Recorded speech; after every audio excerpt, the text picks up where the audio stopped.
evening, everyone. It is John C. Morley here, serial entrepreneur, and it is great to be with you.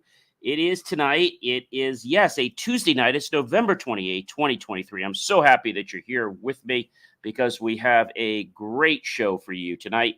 And I want to tell you that we've got this great topic, but if you're new here, go ahead and scan that QR code at the top. If you're not, see the QR code and you're watching us on Instagram, TikTok, or something else, then go to believemeachieve.com for more of my amazing, inspiring creations, or if you're listening to the audio cast. I do want to say thank you to everyone because our audio cast now, ladies and gentlemen, I am very grateful for this. You know, our audio cast has reached over 60,000 downloads. That's incredible. I mean, that is absolutely, absolutely incredible. So thank you, thank you, thank you. We're on a mission to hit 100,000 before the end of first quarter of 2024. We'll get started here in just a second. But whether you're here at 10 to 9 in the morning, 10 to 9 at night, 3 a.m., 3 p.m., 12 noon, 12 midnight, so happy that you're here with us. And hopefully we won't have any challenges with StreamYard. I know they were having lots of issues last night. So hopefully we'll be pretty stable for this broadcast. I know the other feed, like the TikTok and the Instagram, didn't go anywhere, but StreamYard just decided to die, and just so hopefully we won't have that issue. So let's get into our master topic. You know, we start on Saturday, we roll through the week, and we finish up on a Friday. The master topic is Career Crossroads, Unveiled, Mastering the Art of Job Transitions. We're on Series 2, which means we're in the second year, Show 48, Episode number 4, everyone. Great to be with you. And, you know, this is a stressful thing for a lot of people. How do you know whether you should leave that job? How do you know if you should, persevere? It could be challenging, right? It can be challenging. And it's important that you understand, because if you understand, then this is going to be a lot easier for you. But before I get started, I do want to let you know who I am. I'm John C. Morley, serial entrepreneur, and I am, yes, a podcast host and a podcast coach and specialist in helping businesses tell a story that leads to them growing and being more scalable and, of course, more profitable.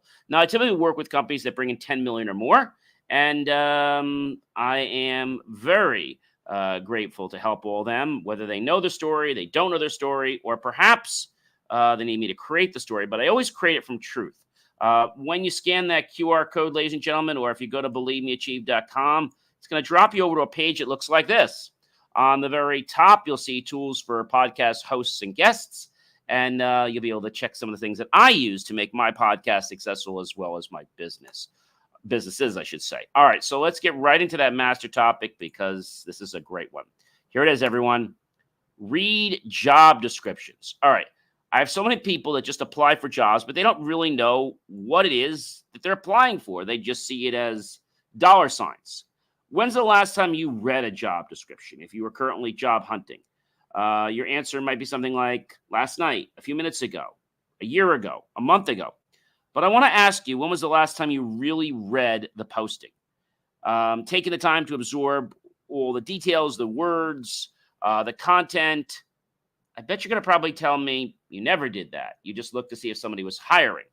So what's the best job for you? Is it marketing?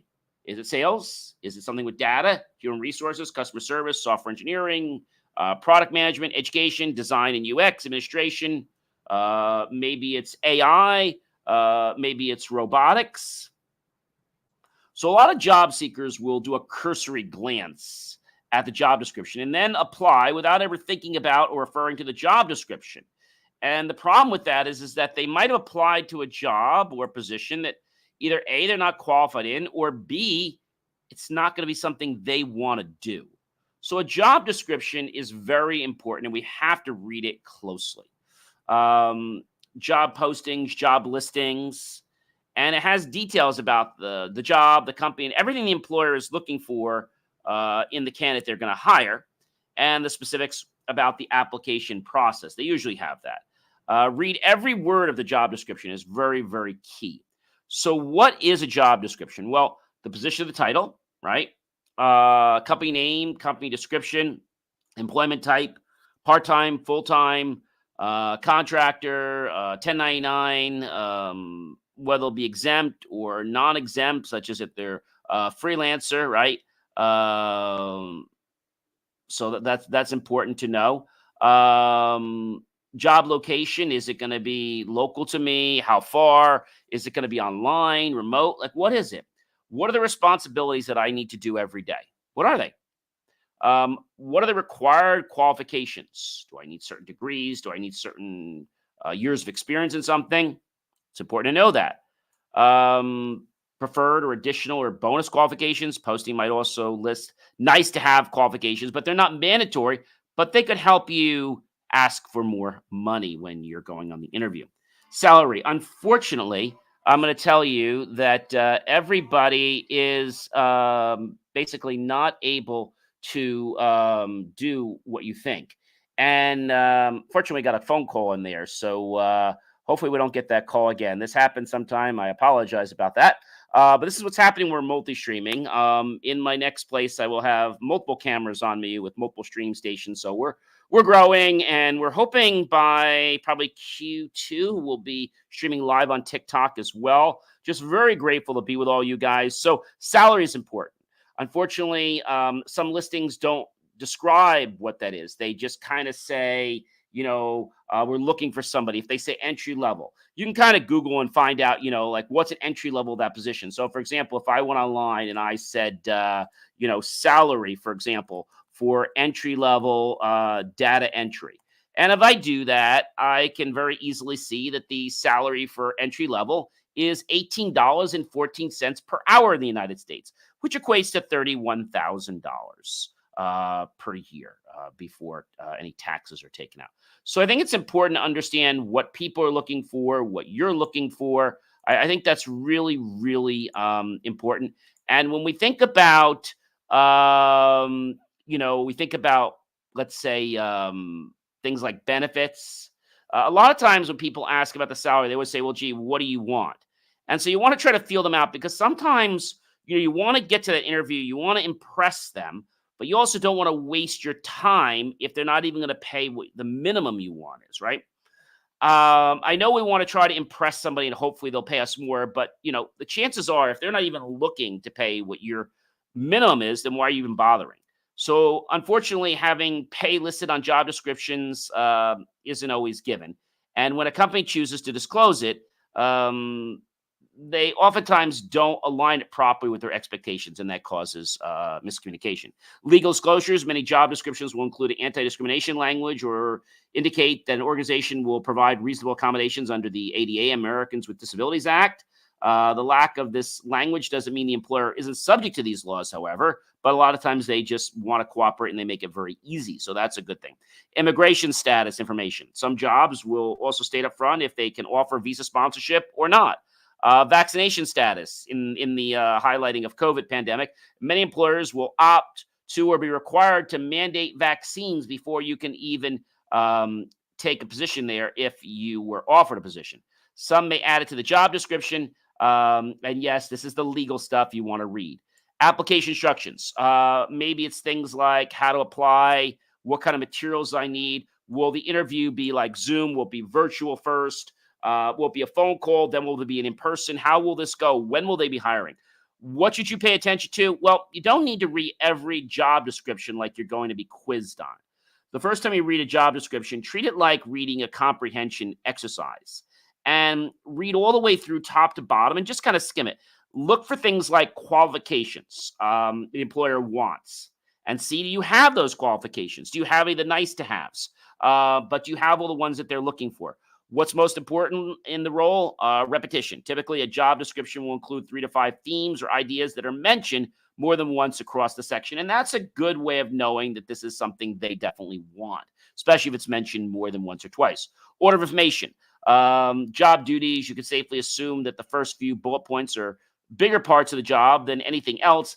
And which keyword should you use later? So when you submit your resume, you want to make sure that your resume let's say hits those buzzwords, because let's face it, a lot of these AI engines and stuff, you're not even going to get to be in front of a person, unfortunately, because there's just so many people applying. Are there any other red flags? Things like that might signal a hiring manager, has unrealistic expectations.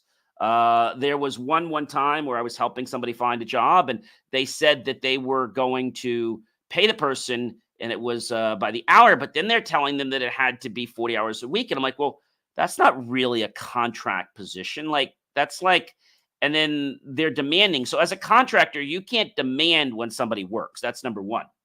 If you're an employee, you can, but not as a contractor. Beware of some sales jobs where you only make commission or need to purchase supplies or inventory. It's okay, but you have to understand what you're getting involved in. What's important to you is remote, is flexibility. Like, what are you looking for? Decide if you're going to apply. Tailor your application and materials to meet that. Write a, let's say, a tailored custom cover letter. Prepare for your interview. Okay, do your homework on the company. This is very key. If you don't do your homework on the company and you show up, you know what's going to happen? You're going to have a problem because for whatever reason, you're going to think the job is one way, but then you get there and it's like, oh, wait a minute. That's not what I thought it was going to be.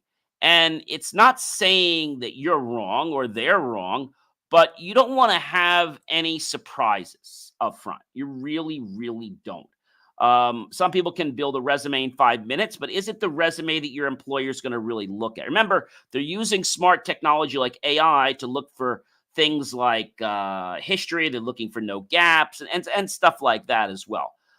Make sure you understand the different descriptions. Again, you understand the job title, the job summary, the essential duties, the qualifications, and the compensation and benefits. So when you write your, let's say, your cover letter, your letter is going to, let's say, connect into what they're looking for. If they say they're looking for a data specialist that has at least 5 years of inventory experience and has experience in RFID, you might say, gee, I've been working in technology for many years. I've been in POS. I've been in retail. I've been in inventory for at least 5-6 years. And I've also been in RFID. And I've done all these different things, and I'm looking for a company where I can actually put all my skills together in one job and help the company grow as well as helping my career grow. I want to be somewhere where there's opportunity for growth. Okay, after you have, if you decide it's a good fit, you do the application, you send it to them. Follow up after your interview. If you're lucky enough to land an interview, be sure to follow up with a thank you. Thank you so much, Mr. This, Mrs. This. I enjoyed the interview, and I just would like to thank you for taking the time to meet with me and considering me for a position. I do feel that I would be an excellent candidate for one that can help your company grow, especially that you're doing a lot in space technology. I know that with my RFID background and my inventory background, I definitely could help take your company to the next level. What do you do after you read a job description? Well, you got to make sure it's a good fit for you. How do you read between the lines of a description? Well, is a description realistic? Is it specific enough? Or are they just saying, oh, we want someone in sales to sell, or we want someone to be a manager? Manage what? How many people? What kind of organization? Is the job description detailed enough? Generally, what I found is if the description is not detailed enough, this is not a company you probably want to work for because they don't know themselves what they're looking for. I'll give you an example. Here's one of a financial analyst. Dedicated and detail-oriented financial analyst committed to teamwork that leads to a team success, focused on a continual professional and personal growth, including the improvement of business and economic knowledge. It has when he started from year to the end. They want to see like the last 5 jobs. They don't want to see any. You don't want to see like your first job after, let's say, college, or they don't want to see your first job. They want to see your last 3 or 4 jobs that are going to be crucial to this position. They want to see any awards you got. Like this person was a chartered financial analyst 2 years in a row. He was awarded a financial modeling award. So I think it's important that when you tailor a resume, you have to fit one for the particular company that you're going for. You might say, John, I don't have time for that. Well, that's why you're not here to mass blast out a resume. See, those days are gone. You're here to craft a resume that is going to answer the needs of another company, providing that those skills are in your Repertoire. I don't say to lie on a resume. I don't tell you to do something that you don't want to do because you think, oh, I want to go work for this company. I'll give you a perfect example. Maybe you were in the pharmaceutical industry, and you might have done drug sales when you came out of college. And you did that. Now you're working in finances, but you want to get back into, let's say, operations for biomedical. You have no experience in operations of biomedical. Maybe you did operations in, I don't know, maybe it was a hospital or something. Is that close? Yes. Maybe you did something for school. Not close, but you could still say you did operations, and the operations I did for this school or this publicly traded company was in excess of 5 million, and I'm very good with working at budgets anywhere from 5 million and below. That is going to get you considered. Does that make sense, everyone? So just hopping on to another, let's say, job is not the right thing, because you have to make sure that that job is going to do what you need it to do. Otherwise, you're going to flip the job in maybe, who knows, 2 weeks to 3 months, because you're not going to be happy there. I know sometimes people take jobs because they just want to get a paycheck. I hear you. But you really are doing yourself a disservice. You might say, well, gee, I'm not getting a paycheck. I get it. But I'd rather put you in a job that is going to be able to tap into what your skills are, because then you're going to be able to get more money. You see, companies don't just pay for experience. They pay for the ROI, what they've done. If it was marketing, how many projects you worked on, what was your, in sales, what was your book of business? What was your lead ratio? What was your cost per lead? Or they ask you all these questions. And so if you don't know the answers to this, when you get in front of somebody, they're like, okay, they're going to be like, you're a beginner because you don't have any of this. If you lie about it and they hire you and you can't give them the answers, you're going to either A, be fired, or B, you're going to be demoted into an entry-level position. Now, you certainly don't want that, right? If you're working for a company and you're there to do, let's say, data and analysts and analyzing for, let's say, different trends for their buying patterns, well, you're not going to want to be socked all the way back to, a basic data entry person for $18 in some sense. You don't want that, right? So when you pick a career, you pick it because it's something you're going to enjoy doing. You're going to be doing it every day. So why not pick something you're going to enjoy? Ladies and gentlemen, I am John C. Morley. Of course, you guys know that. And I want to thank you so much for being here. We have a lot to talk about this week when we think about, careers and where they're going and how this makes a difference. But before I do sign off, I want to thank you for being here. Definitely scan the QR code. Go to BelieveMeAchieve.com. Click on that PayPal link. Make the choice. Buy my team and I a cup of coffee, a bowl of fruit, a scrumptious bowl of desserts. We'll be so grateful for those pennies and dollars you invest into us. We'll put it to new hardware, new technology, new equipment, new software, even new facilities to give you the most jaw-dropping motivational content to empower you to have an amazing life. And ladies and gentlemen, I am John C. Morley, serial entrepreneur, and yes, a podcast host and a podcast coach. And I specialize in helping businesses tell a story that leads to them growing and being more scalable and, of course, more profitable. Now, I typically work with companies that bring in 10 million or more. They know the story or they need someone to help come up with their story. And I'm passionate about doing those things. All right, guys, thank you so much. I appreciate that you tune into me every single night. Check out all my other great content. I think you guys are really going to be amazed with it. The most important thing is if you choose to apply it, it will change your life. All right, everyone, have yourself a wonderful night, and I'll see you tomorrow. Take care, everyone.